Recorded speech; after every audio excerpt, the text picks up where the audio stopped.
Boy, let me tell you a story. A story in which even gods may die. It all began long time ago in faraway land bathed in sun. It began with treachery of the ones who supposed to watch over us. I took upon myself to right all the wrongs, but soon it became clear that vengeance was what driven me to do what I did. Now we will forge our own fate. Or we will die trying. Bloody hell, how many ideas I had for this review. And now, as I'm writing these words, I wonder if I'll pick just one of them or combine all of it into something that can be great, awful, or just mediocre. Time will tell. For now, I'll just let it flow through my mind, heart and fingers, and we will just see what happens. So let's start with an observation. One of the most influential gaming internet personalities said many times that it is a waste of resources to focus on making the game cinematic experience. I strongly disagree. We need games like this. I need games like God of War Ragnarok. So many times have I spoken of storytelling and how important it is to do it right. To do it with all the talent that writers possess. And later on, if transformed into another form, all other people along the way to do the same. To give more to the story and not to take away from it. Designers, programmers, cinematographers, animators, actors, sound and music artists and many others. It is definitely not a waste of resources to try conveying a story in the best way we can. We owe it to ourselves and others to do our best jobs, no matter what we do. Someday I will have to return to my unfinished stories and write them to the end, just as they deserve to be. But for now, I will just talk to you about this game I'm reviewing. Funny thing with stories. They have to start somewhere as well as to finish at some point. They can be told in one complete piece of work, but also in few or many pieces. If you think about them and try to imagine what happened before and after the action described in them, they really seem to not have beginning, nor the end. This particular story continues after the events of the previous game. It seems like several years have passed, since Arceus is much older and bigger now, but truth be told, we don't know how fast he grows. Nevertheless, introduction sequence to the game is truly brilliant. It is very cinematic and fun to play. Even if I mostly dislike QTE sequences in games, this one was released so good that I didn't mind. It reminded me of Call of Duty series out of all things, but in a good way. In both examples I felt immersed deeply into what I was seeing and hearing. I was feeling like I was inside these games, that I was a part of their world, a part that was risking all it had. If that's not worth playing through, I don't know what is. Okay, so let's set one thing straight here. I'm not gonna tell you about the events that took place during the main story almost at all, because, to be frank, experiencing it for yourselves is the main reason to pick this game up anyways. I will tell you as much about this title as I possibly can without spoiling anything, but if you want to quote-unquote too long didn't read version of a review, then there it is. The game is great, it is worth experiencing by all means, so go and play it now, or stay a while and listen. There is plenty of heart, emotional moments in the cutscenes presented here. Some dialogues are the best I heard in video game. Some others I would rewrite, so it is by no means perfect, oh no. I will talk in a moment about some of the unfortunate elements of writing. But for now, I'm gonna focus on something else. In previous game it was Kratos that was the main character and his need to protect his son was a focal point. This time around, Atreus needs to protect his father as well, and it is shown in a very interesting way.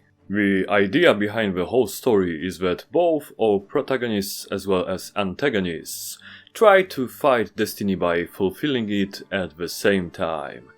It is an ancient concept in writing, known best from Greek tragedies, that nomen omen contained god characters in them as well. It is the same old story here, but with a minor twist, which I'm not gonna spoil as promised just a moment ago. Instead, I'm gonna tell you that, holy heck, some of the moments in cutscenes are truly magical or epic, or both at the same time. It is really a big step up comparing to the first game in the renewed series. There is also many scenes with heavy emotional load. This is what I like to see in a story-driven game. The section where Kratos dreamed about past with his wife was amongst the best I ever experienced in video game. It squeezed my heart, reminding me of the loved ones I lost myself. It was done in a painful yet delicate way, truly amazing scenes. The most saddening in all of this was the fact that ending of a base game could not save itself from many epic cinema tropes. I really counted on seeing something more original. It is what it is, I guess. Okay, so the main story is well worth playing through, but what about all the side missions and minor stories? Truth be told, they were not to my interest at all, mainly because there is no open world here to explore like in Skyrim or something similar. So after only a few of them I decided to not bother, rewards be damned. I would rather talk about the cast of characters we got in here. Dwarf brothers return and they are as funny as ever. However, this time around we learn about some more tragic aspects of their lives. In this title they play even bigger role in the grand scheme of things, and I'm glad it turned this way. However, I did not like what became of one of them before the story concluded. As I mentioned before, Atreus is bigger and older now, so is his part in all of the events that led to Ragnarok. Wait a second, Jim, I thought it's supposed to not be spoilers here. Hey, take it easy there. It's in the title, so don't blame me for spilling the beans, partner. Okay, so where was I? Ah yes. There are several new characters here. They are a very welcome addition to the game. They bring new perspectives on the events instead of rehashing the old ones. So, in the light of all of that, does it mean that Kratos plays a lesser role in this game? Yes and no, hear me out. He is still the main character of the game, he takes up most of the screen time, and you control him as playable character for most of the playthrough. He is struggling as he tries to be better, to do better, and to not let the monster he once was take control again. It was really fascinating to see both father and son go through the same thing, cause Atreus needs to fight his own demons and rage as well.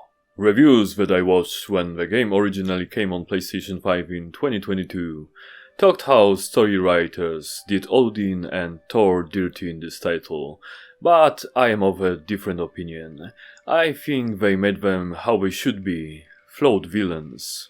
The only one that was done dirty was Heimdall, in fact.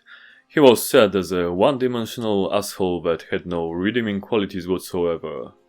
The game even does something more interesting, where we hear how Sif talks to her husband Thor about their sons that we killed in previous game.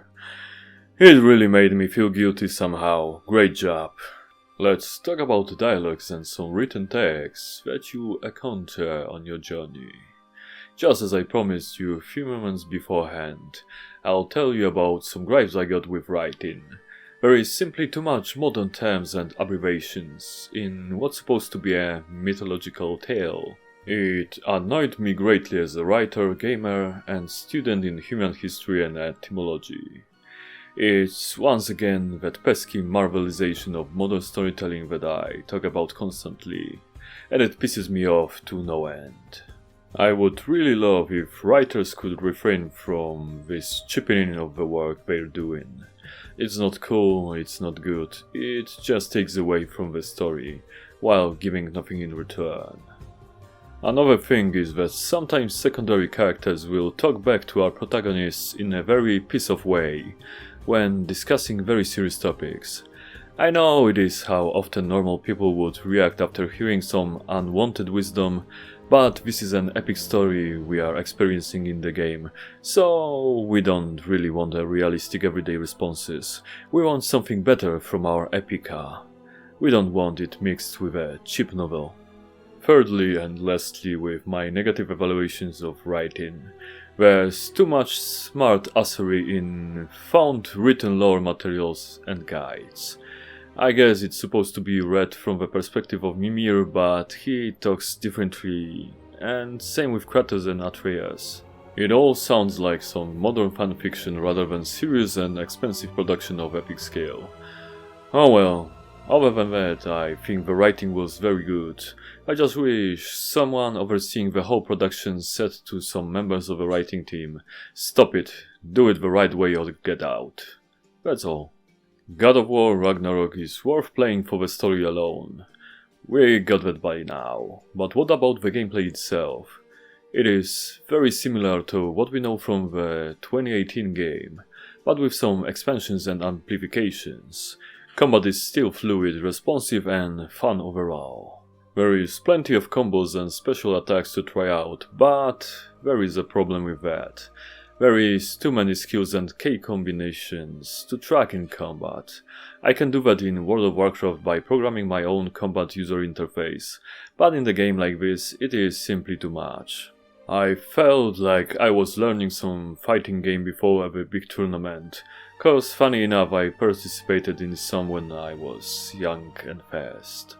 Now I can barely win fights in single player game. It is sad but true. If someone told me back then that I'll become old and slow, I would not believe them. I guess it is the core of human experience, getting to terms with crushing reality.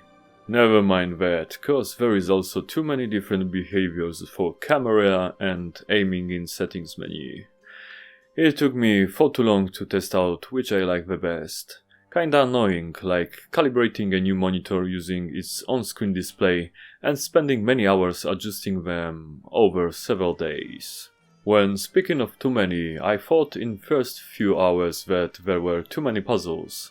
The impression swiftly disappeared and I grew to like the overall gameplay both in and outside of combat. Although there was one thing I could not stand during all my playthrough.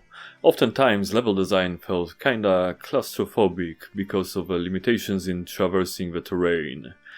Similarly, navigating map and compass to get into some side quest markers was awful, which was one of the reasons I resigned from doing them after a short while.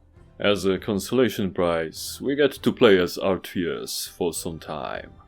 It is different and somewhat refreshing cause the gameplay differs a little bit from the one when we control Kratos.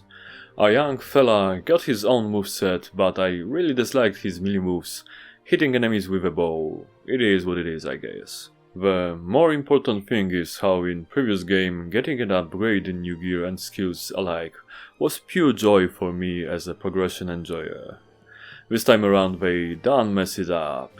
There is simply too many things in progression system to track. I focused on most important ones, upgrading weapons and chosen armor set, and things like weapon gem slots or necklace or anything else, just when exclamation mark reminded me to do so.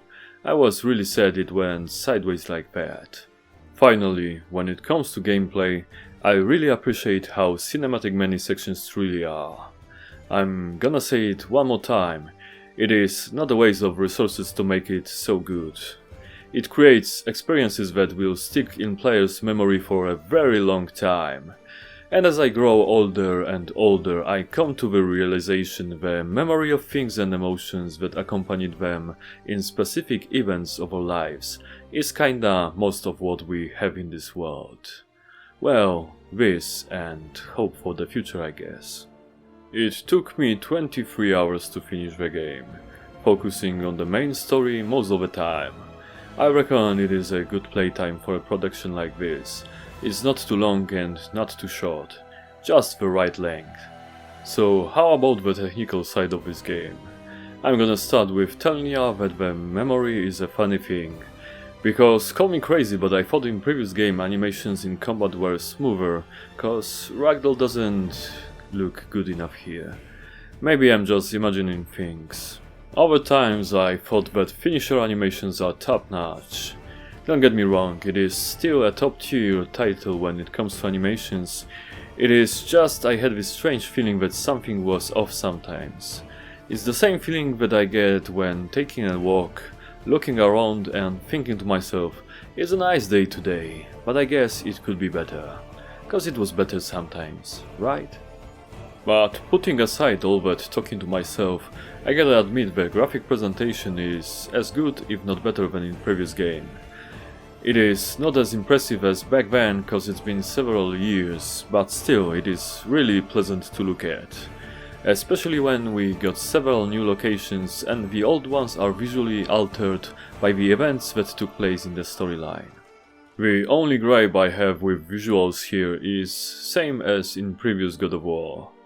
In some locations and scenes colors don't seem right. I mean mostly sunny areas when the light seems to be too bright and colors are very washed out because of that. Performance wise, everything here is in order.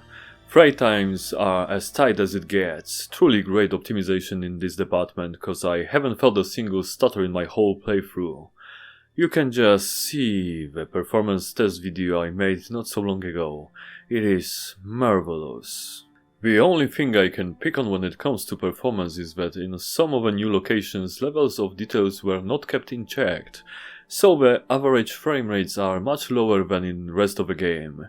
It's just a nitpicking at this point cause overall visual and performance wise God of War Ragnarok stands on very high level of mastery. I wish I could say the same thing about the audio side of the game, but I can't. It is simply not as good and it's a shame cause it could be almost perfect if some mistakes were avoided. Let's start with saying that sound effects are very good, voice acting superb, and music epic in the sense that it heightens the right scenes in just the right way. That is, when it works properly. This is where my annoyance comes from. There is some new system in the game that dynamically boosts or lowers certain soundtracks, be that effects, voices or music. I tried every option in the game menu to no satisfaction, so I ended up boosting all sliders in audio settings in game and in Windows to the max. Someone at some point messed up and we ended up with hundreds if not thousands of players whining on forums about the audio in the game. Bloody hell. It is such a waste as I'm writing this while listening to beautiful soundtrack by the musical genius Bear McCreary. Okay, so what about other bugs and glitches? Fortunately there are not many here. From the most noticeable ones I can mention mild flickering of highly lit surfaces sometimes, but it was so rare that I could say it was almost a non-issue. Other than that, we can only whine about some minor ones like in-game models teleporting slightly when animations were not triggered properly, or some level of detail sometimes not changing fast enough. These are all minor things in opposition to the 160GB of installation size, rivaling those of new Call of Duty games, and not in a good way this time. We are more than a bunch of stories with endings already written. What a brilliant line.